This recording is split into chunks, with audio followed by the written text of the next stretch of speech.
Hey there, fellow travelers. Welcome to the Tolkien Road, a long walk through Middle-earth.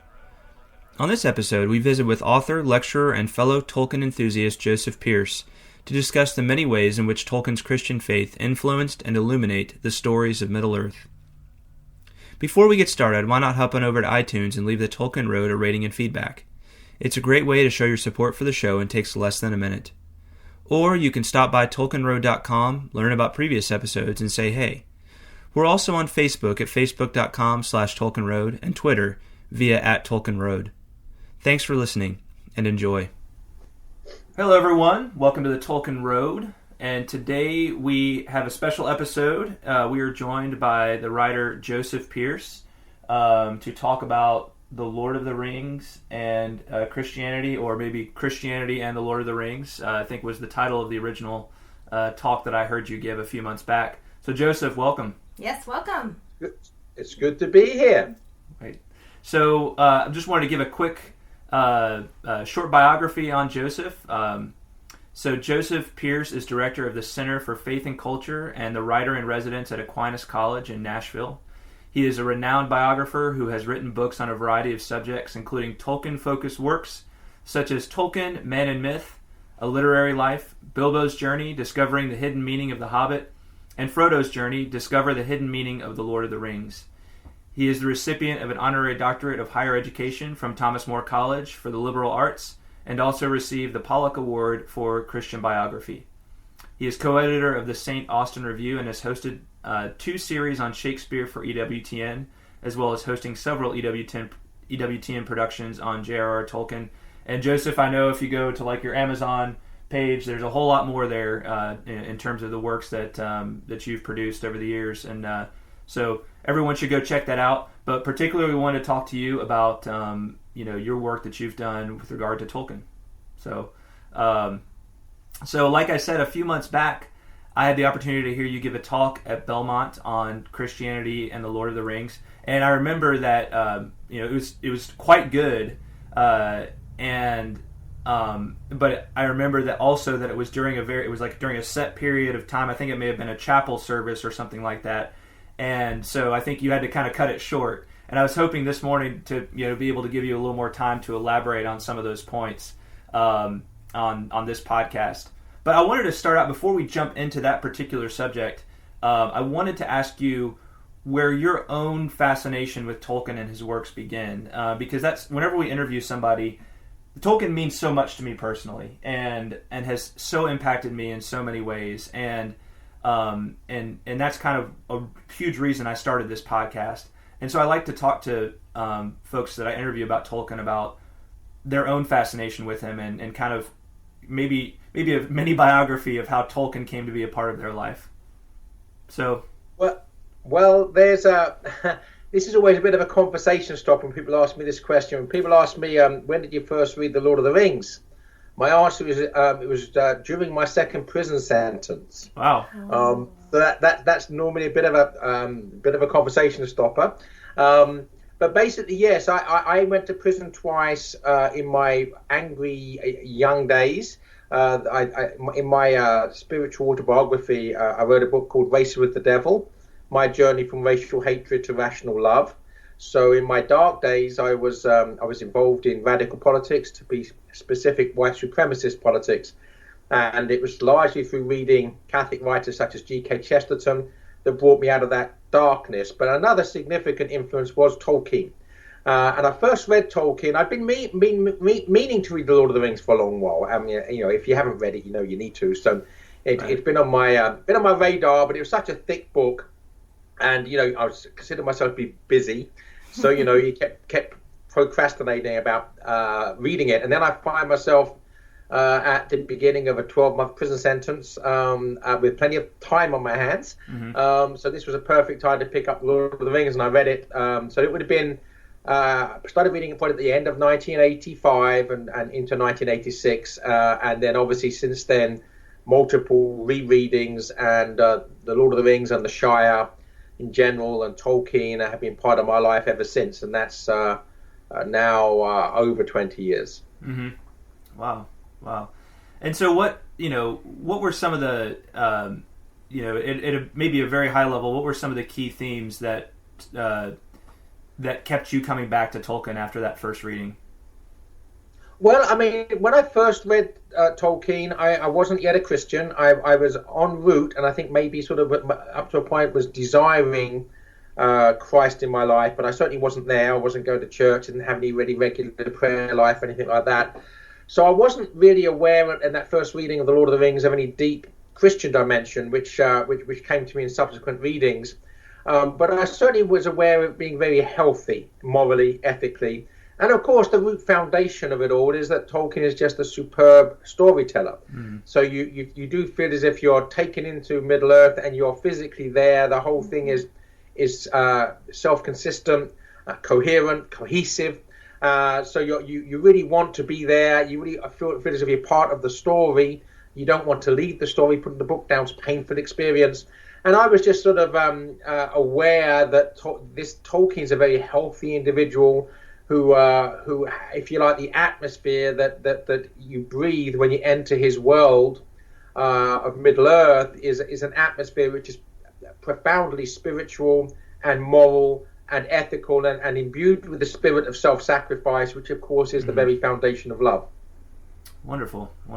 Yeah, it's beautiful. It when I know the feeling like of when you try to describe all the things in in Tolkien's works and all of this, like, where do I begin? How do I encompass everything that kind of pulls you to it? Because there's just and I hesitate to use the word magical because it wasn't a word he was particularly fond of, but it seems like the most appropriate word in our modern contemporary parlance. Like, there's just something indescribable. You can try your best to describe it, but there's almost a magical quality to what he wrote, and the way it just is so attractive and brings out things that, insights that you never really had thought of before. Yep. So, well, I mean, I think that to take the discussion from that point and needing to make sure that we're speaking with the sort of coherence with which Tolkien speaks. He was uncomfortable with the word magic because, of course, it has multifarious different meanings, some of which are good, some of which are not so good. And of course, that when something has so many meanings, the word almost becomes meaningless unless you're going to make a part of defining the way in which you're using it. So I think probably what you were calling magical there, Tolkien might have preferred a word like enchantment, right? Because the word enchantment, of course, comes from the Latin cantare, which means to sing. And Tolkien, of course, believed we lived in a world which had been brought into being by the great poet, by a great composer. Lord of the Rings, Middle Earth is created by God in the great music. So it was literally sung into being or composed into being. And of course, C.S. Lewis takes this idea in The Magician's Nephew with Aslan singing Narnia into being, borrowing not for the first time or the last time from Tolkien, of course. So I think enchantment's a word that's sung into being by the supernatural power, and we are part of the song, and we enjoy being part of the song because it is enchanting. Right. Yes. Absolutely. That's a great point. Enchantment, of course, being one of the key things he speaks of in on fairy stories is kind of what distinguishes good good fantasy in his mind from kind of the lower forms of fantasy. Taking it from there, because I think that's, I believe that you had started, when you gave your talk on Christianity and the Lord of the Rings, I believe that you had started with, kind of at the beginning, with Ainu Lindale, and you had a different way of pronouncing it than I normally pronounce it, so I remember being struck by that. How do you pronounce in the word that I normally would say Ainu Lindale? Well, I always say Ainu Lindale, okay, or Ainu Lindale, But I would hasten to add here, by the way, I have not made a systematic study of the correct phonetic way of pronouncing Elvish or other Tolkienian languages. I'm always very self-conscious about that on the podcast, because there's always because there's people out there who know they're experts on the Tolkien's languages, and so I'm like, I'm probably pronouncing this word wrong. But listen, I have students who are Tolkien nerds, normally girls. Who speak Elvish, and I come into the classroom in the morning and there's a whole sentence in Elvish across the top of the blackboard. I have no idea what it means, and I'm quite happy to confess that I never have made the effort to learn Elvish. So the things about Tolkien I know, and those that I don't know, and the safest way is always to confess your ignorance when you're ignorant. So, that's right. So by all means, do not feel duty bound to follow my pronunciation of any words in Tolkien. All right, that sounds good. That makes me feel a little better. Yes. Yep. Yes. Well, yeah. So if you want to, maybe you want to start from there, with kind of talk. And actually, let me throw this out there as well, because I wanted to get this out there from the beginning. Tolkien, one of the most interesting things that I've ever that he wrote in his letters was when he told the Jesuit Father Robert Murray that The Lord of the Rings is, of course, a fundamentally religious and Catholic work, unconsciously so at first, but consciously in the revision. Maybe we could just use that as a starting point as we unpack Christianity and The Lord of the Rings. So I'll let you take it from there. Well, first of all, we should thank God and Humphrey Carpenter and Christopher Tolkien that they did see fit to put that letter into the collected letters of Tolkien, because I know a lot of letters were left out, and I have my own suspicion there's a lot more good, solid Catholic Tolkien letters out there that have never seen the light of day. And Christopher Tolkien, of course, is sitting on them. I would almost be tempted to say "smelled like," but that's would being a bit unfair. But I'm certainly very pleased that particular letter was included. It's obviously crucial, and it does allow us to penetrate into the Lord of the Rings, into Middle Earth at a much deeper level. Because if the author himself says it's fundamentally and religiously Catholic, of course, as if it should be obvious. Well, I would say that it is obvious, but it's important for us to be given that clue. In other words, look, it's there, go and find it, in order to do so. And so once we have that assurance by Tolkien, who is, after all, as the author, the one who speaks with most authority, and therefore we should, in all due humility, bow to that authority and take his word for it. And so that's what I've sought to do in my own Tolkienian studies, is to actually take his word for it. It's okay, if the Lord of the Rings is, of course, fundamentally religious and Catholic, in what way is it fundamentally religious and Catholic?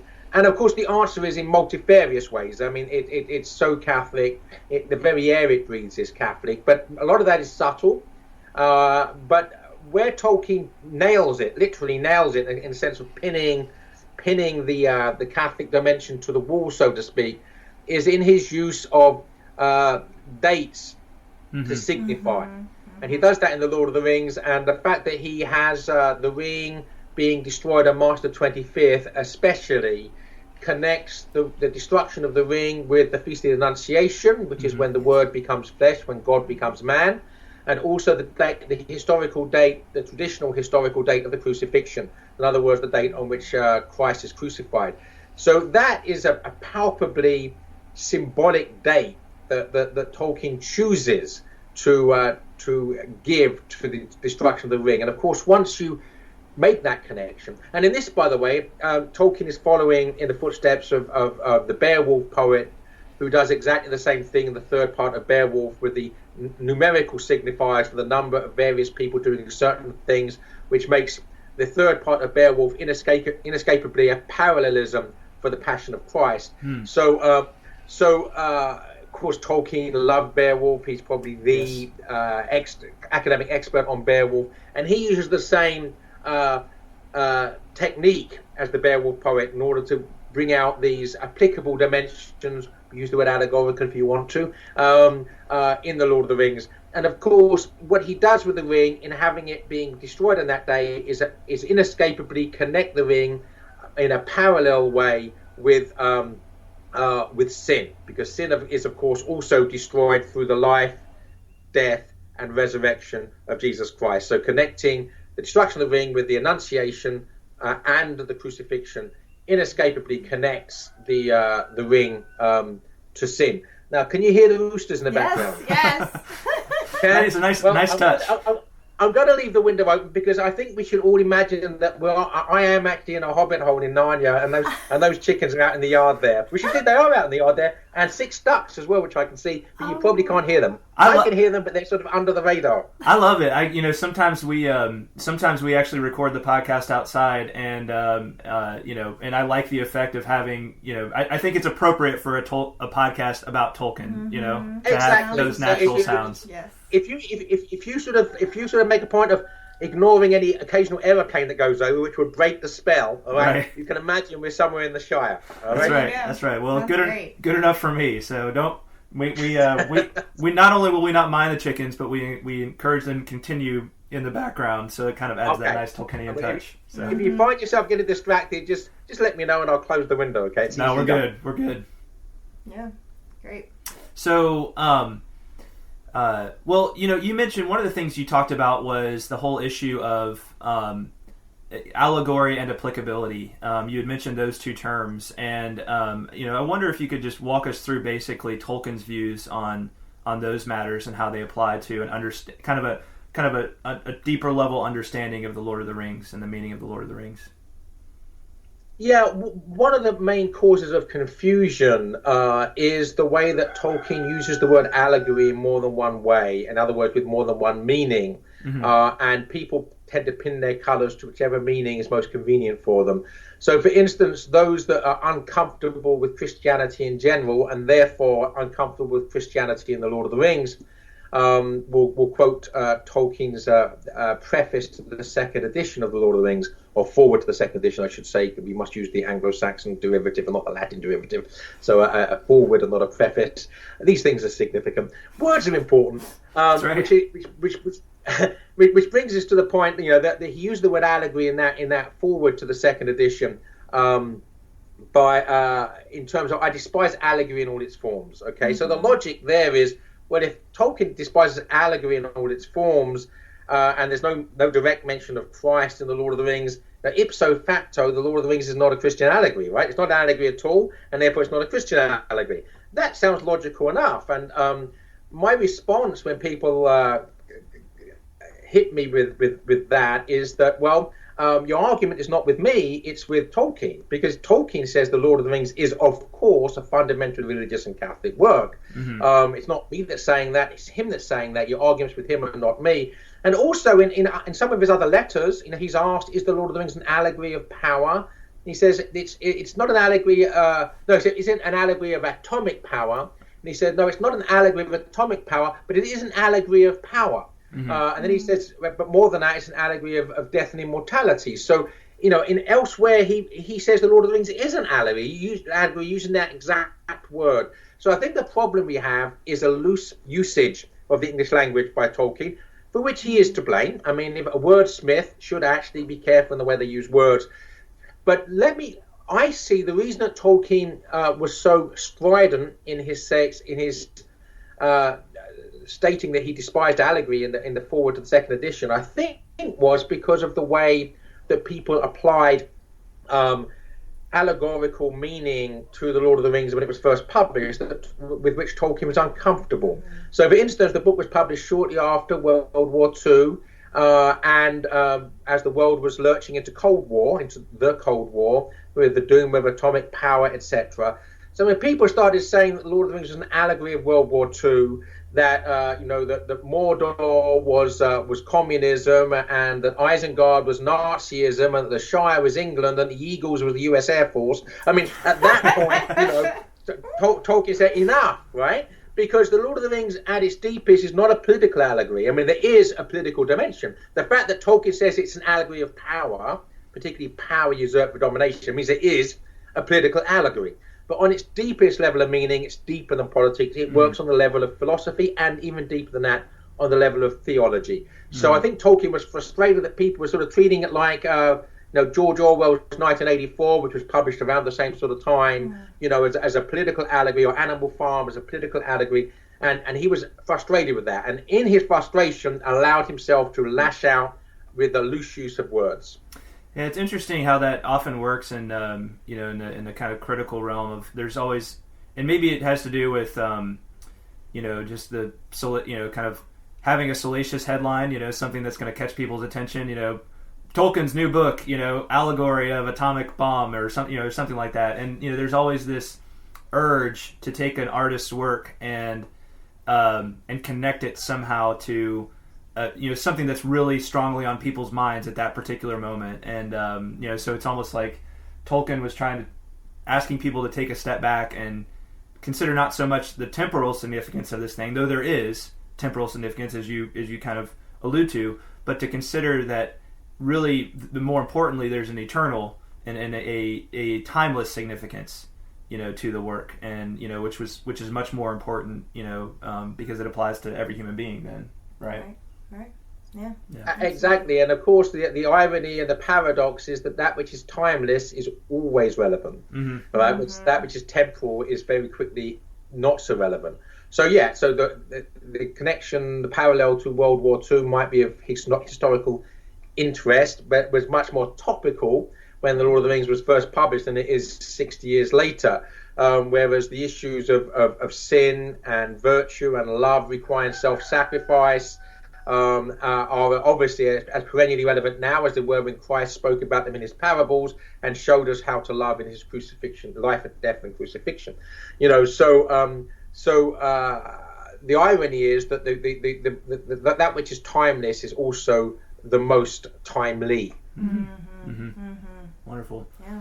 Well, so I wanted to give you a chance also to speak on some of the other connections. So you kind of covered it with you spoke of the dates and the calendar arrangement that Tolkien worked into the story, and but of course there I remember a few others. One of them being the episode with Boromir and and his death, kind of his deathbed scene. But I know there are a number of other connections as well, and so I wanted to give you an opportunity to speak about some of those and their connections with Christianity. Yeah, well, as you rightly say, there was so many that I would carry on talking for the next 3 hours, which would not be a very good interview. So I'll be selective and also perhaps after a couple we'll stop and let you say something else. Sounds good. But otherwise it wouldn't be an interview, would it? It'd be a monologue. But the first thing I would say, just to reiterate the importance of the date signification, apart from March the 25th being the date on which the rings are destroyed, and that date is given specifically in the text of the Lord of the Rings. Mm-hmm. In the Lord of the Rings also we are told that the Fellowship leave Rivendell in late December. Mm-hmm. And in the appendix we're told specifically it was December the 25th. Mm-hmm. So that makes the journey of... What happens on December the 25th again? December 25th. What is it that now? date again? I can't remember exactly. I feel like it's some kind of important day. I can't. I think that big fat fella with a beard comes down the chimney. Oh right? yeah, it's Santa Day. It's Santa Day. Forgot about that. Santa's Day. Santa's Day. That's right. Yeah. Because of course, what the significance of that is, of course, is that Frodo's journey from Rivendell to Mordor, Mount Doom, Golgotha, is the life of Christ from his birth on December 25th to his death on March 25th. So you have that signification. You have, I've talked about there being three types of everyman figure, if you like, in the Lord of the Rings.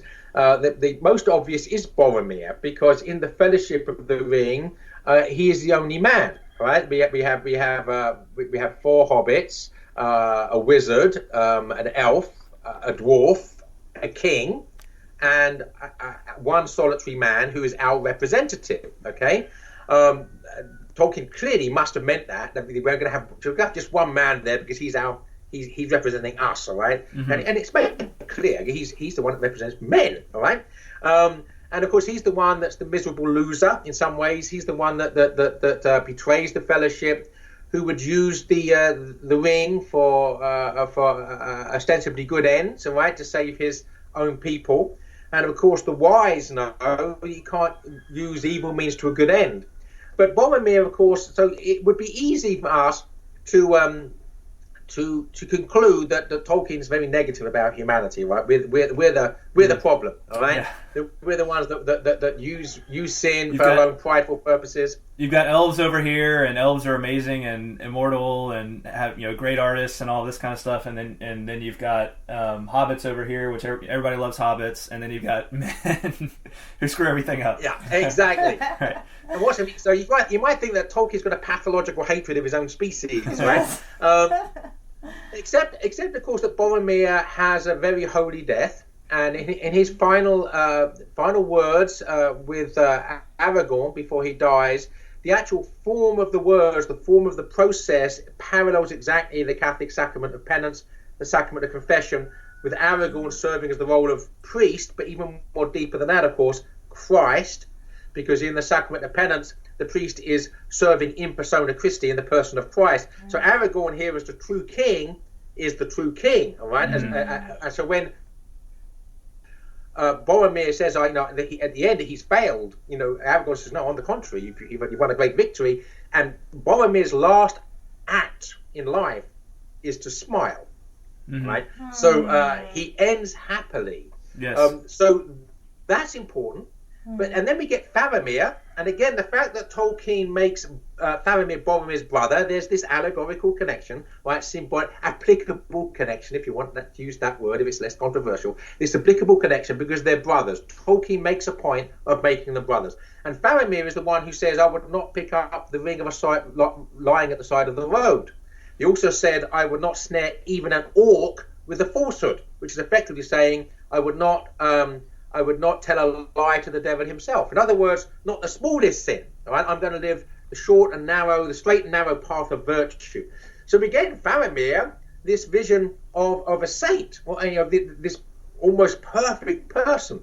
So now you begin to think, well, hang on a second, Tolkien has this sort of pathologically romantic view of humanity. Right? Everyone's going to heaven, right? Boromir repents and goes to heaven. Faramir's perfect, is going to heaven.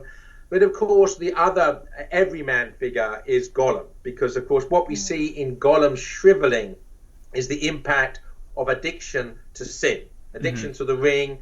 And when we become addicted to the ring, addicted to sin, then our soul shrivels and decays to a really pathetic shadow of what it was meant to be and what it was made to be. And I really do believe, we talk about fantasy as being an escape from reality.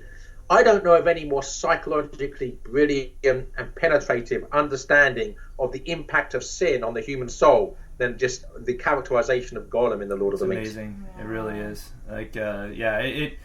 Gollum is that's something that just crossed my mind as well. Like, Gollum is on one level such a despicable character, in terms of just his actions and kind of how he's portrayed and everything. But then again, there's those little glimpses of his original kind of, really he was a hobbit, or kind of a proto hobbit before he fell, and he's just such a that's one of like the specific points of enchantment for me, is the character of Gollum and how he is so despicable on so many levels, but at the same time there's those glimmers of goodness that still shine through in him. And it's like that, he's standing on the edge the whole time. He's kind of standing on the edge of the abyss the whole time, and like, you're like, that's one of the huge points of drama in the story, is like, is he going to come back or is he going to fall over, right?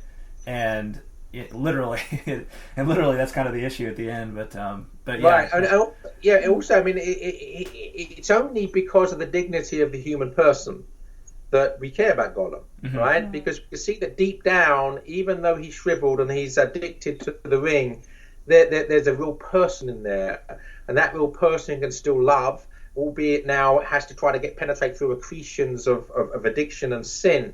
So we have at the end this paradox with Gollum, because it would be easy, and indeed I've fallen into this trap myself, to say, well, Gollum may well be in hell because, as C.S. Lewis says in The Great Divorce and elsewhere, that God doesn't send anybody to hell. If anyone's in hell, they're there because that's where they want to be. So when Gollum falls into the abyss, right, for him it's a happy ending, right? He's not saying, oh dear, I think I made a mistake, right, which would have saved his soul to put it in the flames. He's saying precious. Right. Somebody wants holding his ring, probably looking at it, smiling as he hits the molten lava. Okay, so it would be easy to say, well, according to all sort of theological definitions, he's got what he wants. But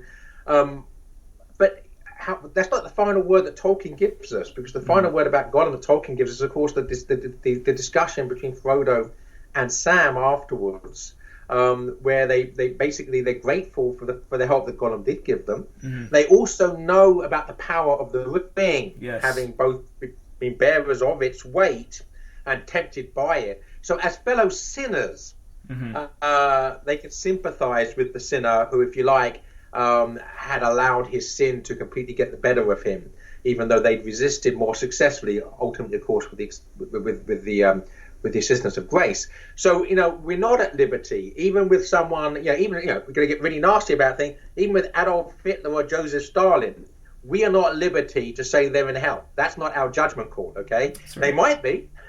They might be, and you'd think if anybody is, they'd probably be prime candidates, but it's not for us to pass judgment on any other human being. It's for God alone to do that.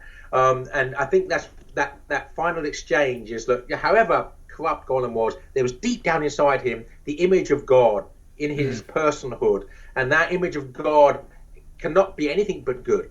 And the extent to which we smother it is another issue. Yeah, and and there are all those instances within the story where where little glimmers of Gollum kind of remembering goodness and remembering his life before the ring, and there's I know there's at least one instance where he seems to actually repent and and come back. But again, it's like I love the point that you make about Sam and Frodo being able to realize, because of it is particularly Frodo, because he felt the weight of the ring too. He knows what Gollum is up against, and how he's completely outgunned in being up against the power of the ring, on a spiritual level. And so it's a in a way it's kind of a hopeful note. And we see too with Frodo just how damaged he is in the end. He's completely, even though in the end Frodo's such an interesting case, but in the end he's somewhat he is damaged irreparably on a certain level by the ring, but it doesn't completely overcome him, but he's never able to quite recover to his pre-ring state. Anyway, I feel like I had a train of thought there and couldn't follow it through. But and yet, well, I'll take your train up for you. Okay? Yeah, please do. You're the one being interviewed, after all. We watch each other's back, John. We watch each other's back. Okay, that's right. But basically, what's happening there is that yes, Frodo is scarred by his experience of the ring. He's never going to be the same person again. But the key thing is, and this is shown even more obviously in The Hobbit with Bilbo Baggins' transformation, that the Frodo at the end is a wiser and holier Hobbit than the one at the beginning.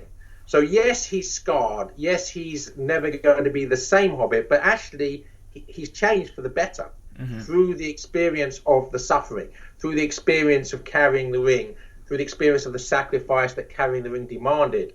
So although now he feels even more that the Shire is no longer home, that he's an exile, because he's attained a level of wisdom and sanctity where actually he needs to move further up and further in, to take a phrase from C.S. Lewis's Last Battle. And he cannot be satisfied, with an ordinary life in the Shire anymore, because he's not an ordinary Hobbit anymore. He's been transformed and transfigured in some ways. So the scar is actually transfiguring. Mm-hmm. It's fascinating when to kind of connect it back to some very Christian specifics. One of the things that's always struck me, or for a long time has struck me about the story of the Bible taken as a whole, is you have man starting out in a garden in kind of a very enclosed little space. And he falls, and then he has to leave the garden.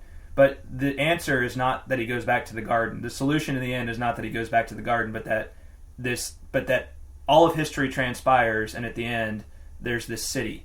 So you go from a garden, which is kind of, you kind of think that is this little kind of place that he's planted, and in the end, it's not like he goes back into the garden. He goes into, this new city, and I feel like I see that a lot in Frodo and what happens with, Frodo, where he can never really go back to the Shire as it was before because of what the ring has done to him.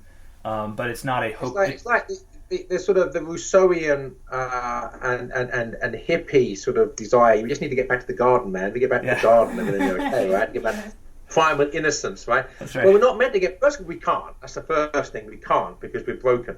But even if we could, that's not where we're meant to go. Because we're meant to be going somewhere deeper and better than the garden, all right? The garden was sufficient for unfallen Adam and Eve. It's not sufficient for us. We're actually called to something which is deeper and better than that, which is the beatific vision, which is eternal presence with Christ. So you see this, the transfiguration of the wounds. I mean, it's like the stigmata, right? It's will Christ have his wounds in heaven? Yes, he will, right? Because they're not wiped away. They're transfigured. They're made something deeper. So when someone like St. Francis of Assisi or Padre Pio are given the great gift of the stigmata, or when Bilbo and Frodo are given the great gift of the ring, right, which is the gift of suffering, because to bear sin and not wear it is of course like is carrying the cross. So those wounds are the wounds of love, and with those wounds we are wiser, and we understand reality much better than we did without them. So the Frodo before the wounds, the Frodo in the Shire before the story starts, is not as good a hobbit as the Frodo at the end, even though the Frodo at the end now has a sense of exile and he can't just be comfortable at home in his hobbit hole any longer, because he's not meant to be. He's called for something deeper. Wonderful. So we've talked about Frodo. We mentioned Aragorn along with some of the and there might be more to say about Aragorn, but I also want to make sure we have a chance to talk about Gandalf and his significance, because he obviously is one of the most popular and just memorable characters of the Lord of the Rings. And so, what can you tell us about Gandalf and the ways that his character applies to Christianity? Well, there's one thing we need to be careful of. At least we have to discuss this up front, so we don't get confused later on. We know, of course, if we read the wider backstory, that Gandalf is a Maiar, that he's actually an angelic being. Okay, so he's an angel. He's like a guardian angel. But that's not actually told to us in the Lord of the Rings, all right? And I do think we need to respect the integrity of the story in its own right. So there's nothing wrong with knowing that, but I think on a secondary level, I think first and foremost, say, well, who or what is Gandalf in the story? So we know he is a wizard, or what men call wizards. That's important, right? Because that's just a label we append to this being that we don't really understand, who has powers that we don't have, all right? But I think the key Christological significance of Gandalf is the fact that he lays down his life for his friends. He dies in a monumental titanic struggle with a demon. I mean, the description of the Balrog is absolutely quintessentially that of a demonic being. Right. Horns, tail, fire. Shadow and flame. So regardless of whether we understand that Gandalf's an angel, we do understand that Balrog's a demon. Okay, so Gandalf falls and dies, and when we read the story for the first time, we really do think he's dead. If it hasn't been spoiled for us by older siblings or watching the movie or whatever, like, we really think he's died, and it's probably about 150 or so pages before he's resurrected. So I think the motifs that we can't help attaching and appending to Gandalf are the fact he dies, the fact he's resurrected, and the fact that when he is resurrected, the whole imagery of his resurrection is one of transfiguration. A Christian cannot possibly read the re-entry of Gandalf into the story without being reminded of the transfiguration of Christ on Mount Tabor, because he's so dazzlingly white. First of all, I think he might be Saruman because I can't see him because he's white, but he's dazzling white, and they hide their eyes and they can't see. And in the end, he has to put his grey cloak over, and it's like the sun going in. So we have this image of transfiguration. So we have death, resurrection, transfiguration, and that can't help but remind any intelligent reader, Christian or otherwise, of Christ. Mm-hmm. Absolutely. Wonderful. And I feel like I'm trying to remember if this was something that you worked in, but when it comes to Frodo and Gandalf and Aragorn, I often, and I think I may have heard you mention this. If not, I've heard it mentioned elsewhere. But I see in them kind of the threefold role of, an applicability there of the threefold role of prophet, priest, and king. That's ascribed to Christ. And Aragorn is the king, and the prophet and priest. I'm like, which one is it? Maybe Frodo is the priest and Gandalf is the prophet. But has that ever crossed your view, or have you ever given any thought to that? To that connection? Yes. Well, I've obviously read the criticism. I mean, literary criticism, not negative. I mean, I've obviously read the critiques of the story where those three characters are seen as signifying those three attributes of Christ, and I have no problem with them. They just don't strike me as being as strong.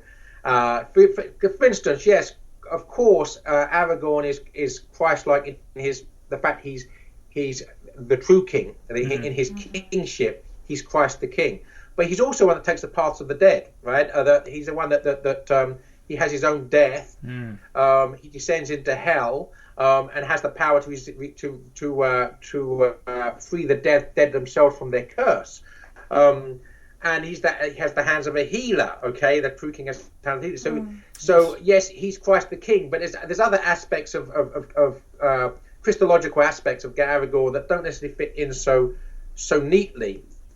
So of course, Frodo as the priest in the sense that he's the one making the sacrifice. He's the one that ultimately destroys the power of sin, only with the help of grace, of course. On Mount Doom, Golgotha. So yes, he can be seen as the priest, and Gandalf as the prophet. I'm very comfortable with all of that. I just think that there are other aspects of the Christian dimension which I think just speak to me more powerfully than that particular analogy. The so maybe it's a case of there's too much dimensionality to it to just line it up kind of neatly with a 1-to-1 correlation between those three. Yeah, I don't think that Tolkien worked in that way very often, and the times that he does are the times when, as I said, when he affixes a date to something, right? And when he fixes, December 25th, to March the 25th, birth of Christ, death of Christ. Clearly, this is a one-on-one, and he's actually stuck the label on, right? The label is the date. But generally speaking, he works much more subtly than that, and as you say, multidimensionally, on all sorts of different layers. And that's the magic of the work. I've used the word magic now. That's the enchantment of the work. Enchantment, that's right. It does enchant us because it works in all sorts of ways which we can't encapsulate. I think that's the point. Is that a formal allegory, a crude allegory, which is the sort of allegory that Tolkien doesn't like, is where personified abstractions are the principal source of meaning.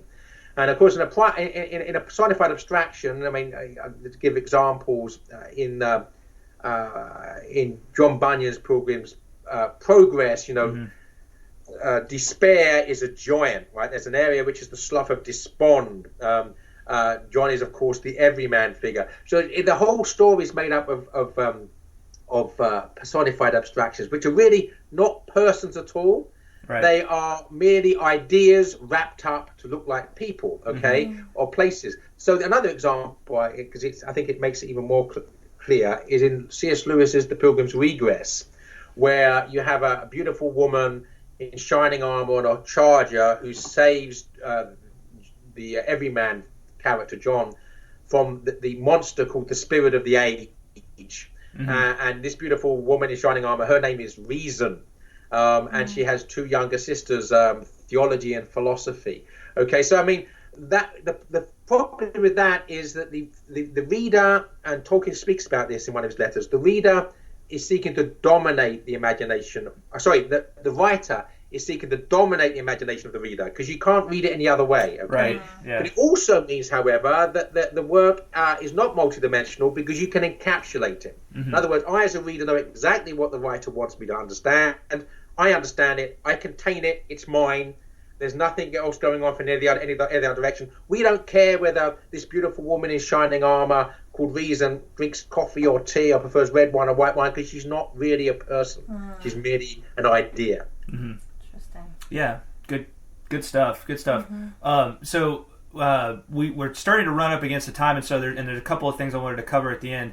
Greta, did you want to ask any? Did you have any like burning questions about the Lord of the Rings and particular aspects about the Lord of the Rings that you wanted to connect to?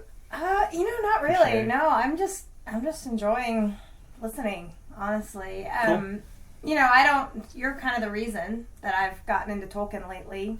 John asked me to be his co-host on the podcast because he thought I'd make him look smart, which is true. But I've learned so much just in what we've read and discussed on the podcast. But I'm still there's still this interview's discussion has made me realize just how vast Tolkien's works and his ideas, like how it's really endless and timeless. And no, I don't have any questions. I'm just thoroughly enjoying the discussion. Well, I wanted to. You add another dimension, because if nothing else, it's good to have an audience. Yes, I do make a great audience. and of course, I hope there's an audience out there that will be listening to this at some point. But I can see you. Yes. I can't actually see the audience, and I know you're there, and I can see your response. All right, because I can't see the response of whoever's out there in cyberspace listening to this 5 months from now. Well, I feel very useful now. Thank you. The nerds get going, and then everybody else just kind of has to sit back and just kind of, okay, can I get a word in? No, but this has been this has been very accessible though. I'm excited for our listeners to hear this, because it's what you guys have talked about and shared. It's been very accessible is the best word I could think of, that even for those of us who are not so learned and well versed in Tolkien, there's just so many great pearls to glean from this conversation. Wonderful. Well, Joseph, I wanted to ask about one more character, and then then we're gonna move on to briefly to a different topic. But this is kind of a curveball, and I want to see what you do with this character.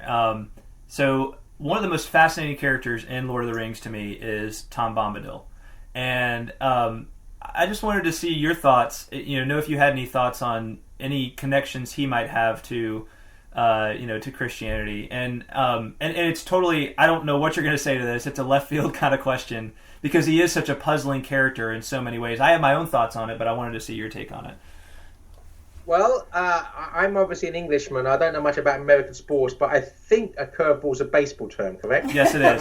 Yes, good start. Well, if I understand a curveball correctly, the most important thing about a curveball is you mustn't see it coming. That's right. I knew you were going to say Tom Bombadil, so your curveball completely failed. Oh, it was a fastball, but not a curveball. All right. Not as clever as I thought. Yeah. I mean, Tom Bombadil's wonderful, and he's a very important character in The Lord of the Rings. I can understand the artistic reasons that Peter Jackson may have decided to leave him out of the film, so I'm not necessarily criticizing Jackson for doing that, but you can't leave him out of the book without seriously impoverishing the book. And there's reasons for that, because Tolkien makes it very clear that Bombadil's important. First of all, he's the eldest, right? So he's the oldest creature in Middle-earth. And so he has some sort of gravitas, okay? He's been around for a long while. And to confirm that, after the ring's been destroyed, the first thing Gandalf wants to do afterwards is to go and have a long chat with Tom Bombadil. So there's nothing more important than Gandalf, probably the wisest, most powerful character, or at least on the side of the good guys. Nothing he wants to do more after the ring's destroyed is to go and just talk about all this with Tom Bombadil, try to make some sense of it all. Okay, so Tom Bombadil is clearly very, very important. And there's all sorts of clues as to who Tom Bombadil is. Tolkien, it's a bit like a detective story, but Tolkien scatters the clues around, and I think they're fairly obvious. They're all there. So He's the eldest. He only has jurisdiction in a garden. He's married. Mm-hmm. He and Goldberry don't speak prosaically, they speak poetically, as if language has fallen from poetry to prose. They don't move as awkwardly as we do. They move balletically, like with the grace of a ballet dancer. Yes. When they lay at the table. There's the airplane. that was a Nazgul going That's over. right. There we go. I like it. So we have. So he has jurisdiction in the garden. He's married. He speaks in an unfallen way. He moves in an unfallen way. When the hobbits are taken prisoner by the Barrow-wights, he has power over the darkness. But what he says to them, the hobbits afterwards, is that they can take off their clothes and run around naked. There's no need to wear any clothes in Tom's garden. He also names the ponies. He has power to name the creatures, and they answer those names ever afterwards. So it's quite clear to me that Tom Bombadil is an image of the unfallen Adam, or the unfallen creation, how things would or should have been had it not been for the power of the ring. But he's not Christ. I've heard people say he's a Christ figure for these various attributes, because it's made clear at the Council of Elrond that even Tom would fall if Sauron triumphs. Tom himself cannot withstand the power of darkness in the end if the ring is not destroyed. So I see in Tom Bombadil as being the eldest with all these various attributes, a symbol of the unfallen period, unfallen creation in an abstract general sense, and the unfallen Adam and Eve in Tom and Goldberry in a more specific sense. Fascinating. I don't think we can argue with that. Yeah, everything I've kind of understood about Tom myself fits with that. Fits with that pretty well. So great take on it. So awesome. yeah, I mean, you pretty much knocked that one out of the park. That was like, here comes the curveball, and boom, home run. Yeah, it wasn't even a fastball. You just lobbed it right in there for That's right. He was ready. Yep. Well, great. So I wanted to just briefly give you a chance to speak about your works on Tolkien, and for those that may be interested in purchasing one or two of them, or all of them perhaps. And so from what I've been able to gather, you have 4 works that are specifically on Tolkien. The first being Tolkien, Man and Myth, A Literary Life.